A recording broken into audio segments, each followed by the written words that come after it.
안녕하세요. 이동일 목사와 함께하는 매일 성경 퀴티 시간입니다. 오늘 우리가 함께 나눌 본문은 이사야 성경 37장 21절에서 38절 말씀입니다. 여러분, 혹시 이런 생각을 해보신 적 있으십니까? 내가 이렇게까지 기도했는데 이제 무엇을 더 해야 하지? 경제적인 문제를 놓고 기도했습니다. 관계의 회복을 위해 기도했고요.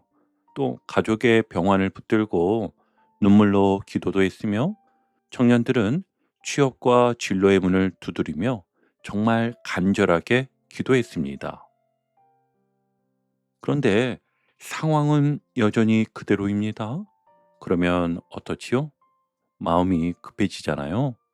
기도만 하고 있어도 되는 걸까? 내가 뭔가 더 해야 하지 않을까? 조금 더 뛰어다녀야 하는 건 아닐까? 이런 생각이 절로 듭니다. 자, 그런데 오늘 본문은요, 그런 우리에게 아주 뜻밖의 장면을 보여줍니다.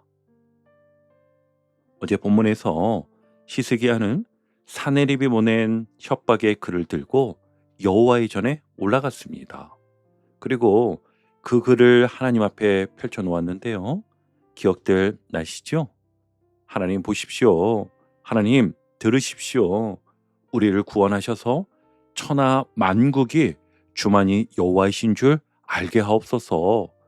히스기야는 그렇게 기도했습니다. 그런데 오늘 21절이 어떻게 시작되는지 보시기 바랍니다. 이스라엘의 하나님 여호와께서 말씀하시되 네가 아수르의 사네립 왕의 일로 내게 기도하였도다. 아멘. 여러분, 이 한마디가 참 놀랍습니다. 히스기야가 기도했고 하나님께서 들으셨습니다. 그리고 이제부터 누가 움직이십니까? 히스기야가 아닙니다. 하나님께서 움직이십니다. 오늘 본문은요, 인간의 열심으로 위기를 뒤집는 이야기가 아니었어요. 기도하는 한 사람을 통해 만군의 여호와의 열심이 어떻게 일하기 시작하는가, 그것을 보여주는 말씀입니다. 자, 그렇다면 하나님께서는 그 거대한 아수르를 어떻게 바라보고 계셨으며 무너질 것 같았던 유다를 어떻게 다시 세우시는지 오늘 본문 속으로 함께 들어가 보겠습니다. 먼저 21절을 보시면 하나님께서는 히스기야에게 말씀하십니다. 네가 아수르의 사네립 왕의 일로 내게 기도하였도다. 아멘. 앞에서는 사네립의 말만 들렸잖아요. 항복해라. 누가 너희를 구원하겠느냐? 너희 하나님도 너희를 구하지 못한다. 목소리가 너무 컸습니다. 그런데 히스기야가 기도하고 나자 이번에는 하나님의 말씀이 들리기 시작합니다.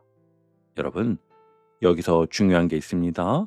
어제도 함께 나누었는데요. 상황이 먼저 바뀐 것이 아니라는 것입니다. 들리는 음성이 먼저 바뀌었다는 거지요. 우리도 그렇습니다. 경제적인 어려움이 오면 통장 잔액의 목소리가 얼마나 크게 들리는지 모릅니다. 이제 어떡하지? 또 관계가 깨어지면 상대방이 했던 말이 자꾸 마음에서 반복이 됩니다. 병원에서 좋지 않은 이야기를 들으면 의사의 한마디가 하루 종일 머릿속을 맴돌기도 하고요. 청년들은 불합격 문자를 몇 번 받고 나면 어느 순간 이런 소리가 들립니다. 나는 안 되는 사람인가 보다. 그런데 기도는 그 모든 소리가 한순간에 사라지는 마술이 아니라 그 소리보다 더 크신 하나님의 말씀을 다시 듣는 자리인 것이지요. 자, 그런데 22절부터 분위기가 아주 흥미롭게 바뀝니다. 사내립은 지금 예루살렘을 향해 겁을 주고 있었어요.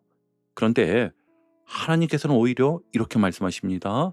22절을 보시면 처녀딸 시온이 너를 멸시하며 조소하였고 딸 예루살렘이 너를 향하여 머리를 흔들었느니라. 아멘. 장면을 한번 떠올려 보십시오. 군사력만 놓고 보면 누가 누구를 비웃어야 하지요? 당연히 사네립이 예루살렘을 비웃어야 합니다. 아수르는 수많은 나라를 무너뜨린 대제국이고 예루살렘은 지금 성 안에 갇혀 있습니다.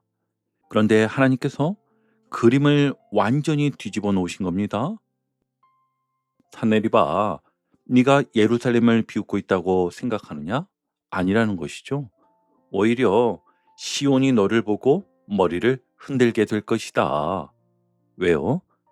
예루살렘이 갑자기 강해졌기 때문이 아니라 예루살렘을 지키시는 하나님이 강하시기 때문이었습니다. 그리고 23절에서 하나님께서는 사네립에게 핵심을 정확하게 짚어주시는데요. 네가 회방하며 능욕한 것은 누구에게냐? 곧 이스라엘의 거룩하신 이에게니라. 아멘. 사네립은 자기가 작은 나라 유다를 상대한다고 생각했습니다. 히스기야를 협박한다고 생각했지요. 그런데 아니었습니다. 그가 결국 맞서고 있었던 분은 이스라엘의 거룩하신 이 하나님이셨습니다. 24절과 25절을 보면 사네립의 자랑이 계속 나오지요. 내가 올라갔다. 내가 베었다. 내가 우물을 팠다. 내 발바닥으로 애굽의 모든 하수를 말리겠다. 온통 내가 무엇을 했다는 이야기입니다. 내 힘으로, 내 군대로, 내 능력으로. 그런데 여기서 반전이 생깁니다. 26절에서 하나님께서 말씀하시기를 이 일들은 내가 태초부터 행한 바요 상고부터 정한 바로서 이제 내가 이루어 네가 견고한 성읍들을 헐어 돌무더기가 되게 하였노라. 아멘. 사내림은 내가 했다고 말했잖아요. 그런데 하나님은 말씀하십니다. 아니다. 내가 허락한 것이다. 여러분, 이것이 오늘 본문의 가장 중요한 신학적 중심입니다. 아수르가 강해졌다고 해서 하나님의 왕자가 흔들린 것이 아니었습니다. 하나님께서 역사의 주권을 놓치신 적도 없습니다. 아수르가 여러 나라를 무너뜨린 것까지도 하나님의 주권 밖에서 벌어진 일이 아니라는 것이지요. 그런데 사네립은 하나님께서 허락하신 힘을 자기 힘이라고 착각했던 겁니다. 여러분, 이게 바로 교만입니다. 내가 회사에서 자리를 잡고 사업이 조금 잘 되고 사람들에게 인정받기 시작하면 내가 열심히 해서 여기까지 왔지. 그렇게 생각하는 순간 사내립의 말이 우리 안에서도 시작될 수 있습니다. 물론 열심히 살아야 합니다. 그러나 내가 가진 건강도 기회도 재능도 사람도 궁극적으로 하나님께 받은 것임을 잊어서는 안 되겠지요. 그리고 마침내 29절에서 하나님께서는 사내립에게 말씀하십니다. 내가 갈고리로 네 코를 꿰며 재갈을 네 입에 물려 너를 오던 길로 돌아가게 하리라. 아멘. 이 표현은 굉장히 강한데요. 당시 아수르는 정복한 포로들을 잔인하고 굴욕적인 방식으로 끌고 가던 제국이었습니다. 근데 하나님께서 말씀하시기를 네가 다른 사람에게 했던 것처럼 이제 네가 끌려갈 것이다. 그렇게 세상을 떨게 하던 사내립도 하나님 앞에서는 자기 길 하나 마음대로 정하지 못합니다. 여러분, 우리가 꼭 기억했으면 좋겠습니다. 나를 두렵게 하는 것이 아무리 커 보여도 그것이 하나님보다 커질 수는 없습니다. 통장의 숫자가 하나님보다 크지 않습니다. 사람의 평가가 하나님보다 크지 않고요. 질병도 하나님의 주권밖에 있지 않습니다. 이 말씀이 그러니 반드시 곧 낫는다는 가벼운 약속이 아니라고 하였죠. 그러나 분명한 것은 이것이었어요. 내 삶의 마지막 결정권이 문제의 손에 있지 않고 하나님의 손에 있다는 것입니다. 자, 이제 두 번째 단락입니다. 하나님께서는 사내립의 심판만 말씀하지 않으십니다. 유다의 미래를 말씀하시는데요. 30절을 보면 새해가 등장합니다. 올해는 스스로 난 것을 먹고 둘째 해에도 거기서 난 것을 먹습니다. 그런데 셋째 해가 되면 어떻게 된다고 합니까? 30절을 보시면 심고 거두며 포도나무를 심고 그 열매를 먹을 것이니이다. 아멘. 이게 무슨 뜻일까요? 아수르의 침공으로 농사를 제대로 지을 수 없던 땅이 다시 일상을 회복한다는 것입니다. 오늘은 겨우 살아냅니다. 내년도 아직 흔적이 남아 있습니다. 그런데 거기서 끝이 아니라는 것이죠.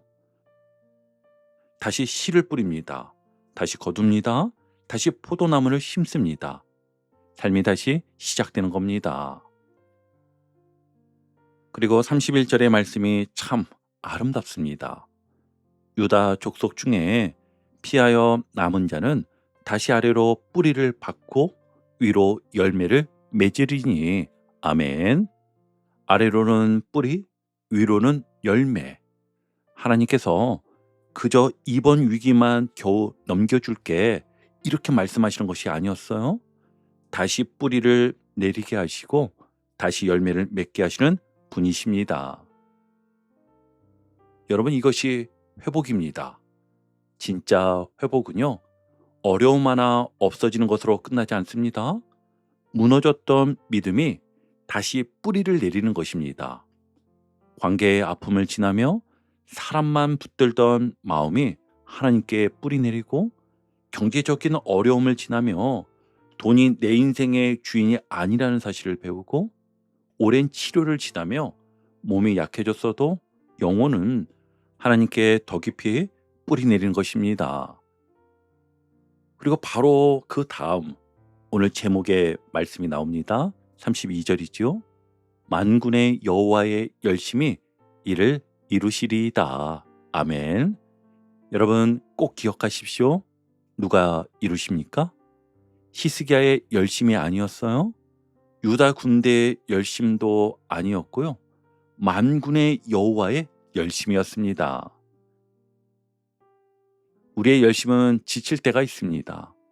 가족 한 사람을 위해 몇 년을 기도하다 보면 솔직히 기도조차 힘들 때가 있습니다. 오랫동안 병간호를 하다 보면 주님, 이제 저는 힘이 없습니다. 그 말밖에 나오지 않을 때가 있습니다. 또 매달 생활비를 계산하고 또 계산하다 보면 마음까지 바닥날 때가 있고요. 취업을 준비하는 청년들도 몇 번의 실패가 반복이 되면 다시 지원서를 쓰는 것조차 두려울 수 있습니다. 그런 우리에게 하나님께서 말씀하십니다. 내 열심만으로 이루는 것이 아니다. 나는 지칠 수 있습니다. 그러나 하나님은 지치지 않으시는 분이십니다. 우리의 손은 힘이 빠질 수 있지만 하나님께서 붙잡은 손을 놓지 않으시죠. 그렇게 만군의 여호와의 열심히 일을 이루시는 겁니다. 그리고 여기서 하나님의 열심은 감정적으로 잠깐 뜨거워지는 열정이 아닙니다. 자기 백성을 향한 하나님의 변하지 않는 사랑, 말씀하신 것을 이루시는 하나님의 굳은 의지를 말하는 거지요. 그래서 33절부터는 더 구체적인데요. 아수르 왕이 이성에 이르지 못합니다.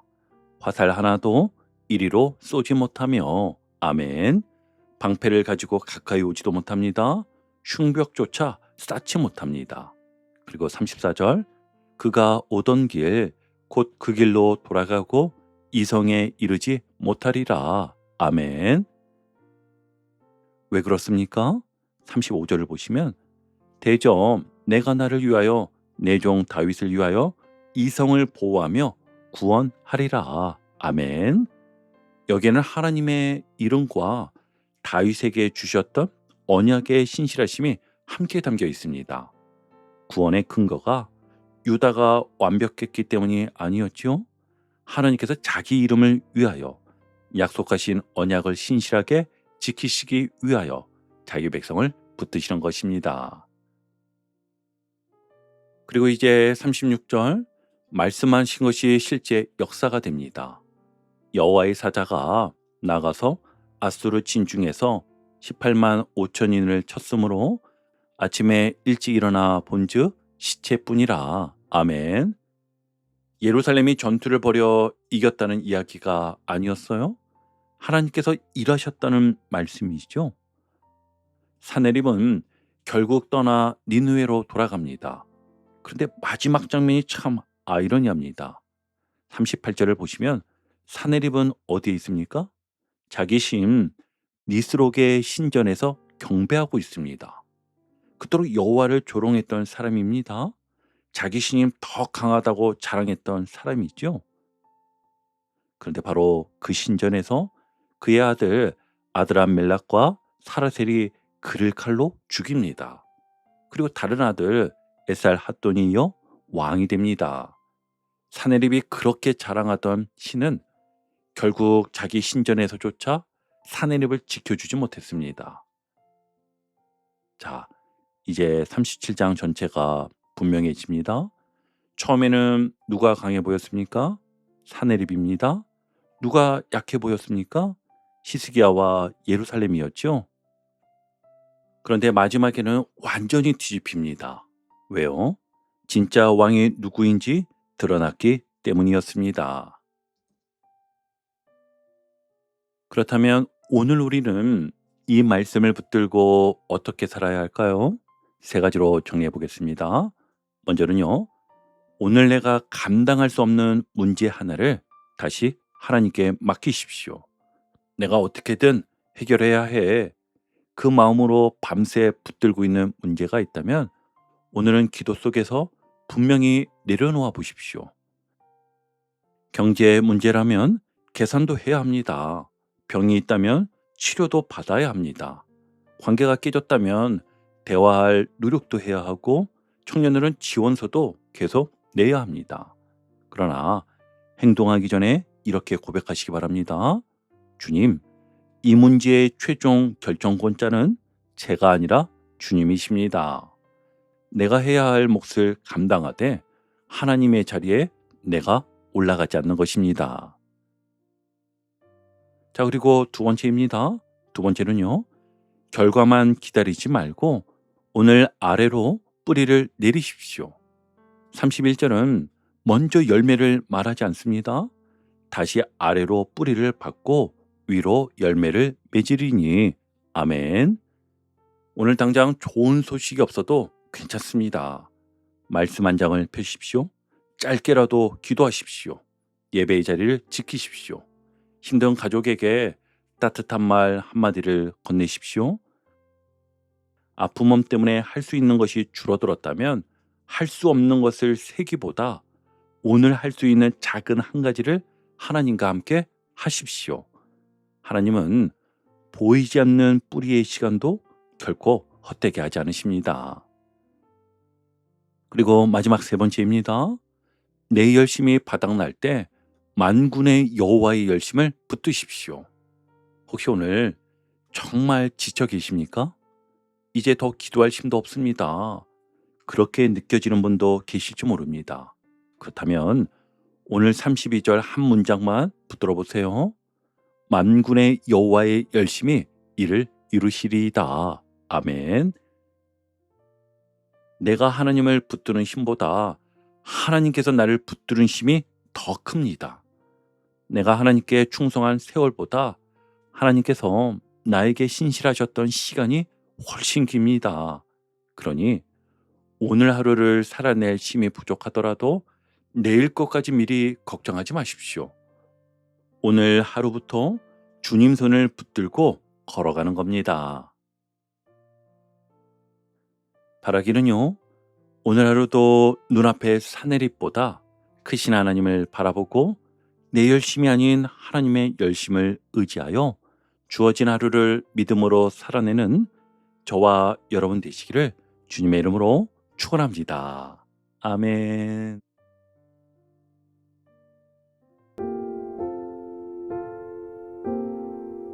오늘도 복음의 기쁨과 확신으로 승리하는 하루 되시길 축복합니다.